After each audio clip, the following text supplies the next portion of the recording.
9 incendies sur 10 ont une origine humaine. La mission des sapeurs-pompiers en matière de lutte contre les incendies, et particulièrement pour les incendies de forêt, consiste d'abord à anticiper le risque, à le prévenir et bien sûr à participer très activement à la lutte. Nous sommes au cœur du Var, dans une forêt, et vous pouvez constater comme moi l'état de sécheresse extrême de la végétation. Nous mettons en place, les jours à risque, un très important dispositif pour pouvoir intervenir de façon extrêmement rapide, c'est-à-dire en moins de 10 minutes, sur tout départ de feu.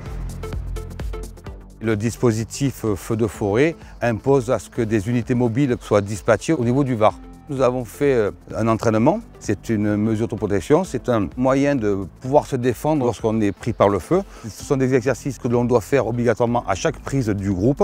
Ça permet au chef de groupe de connaître son personnel et que les véhicules sont également opérationnels, parce que nous devons partir dans la minute.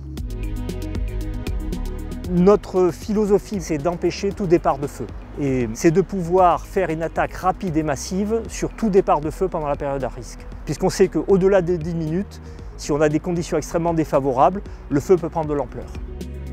La prévention à moyen terme, c'est avant tout le débroussaillement. Une maison correctement débroussaillée constitue un parfait refuge pour ses habitants.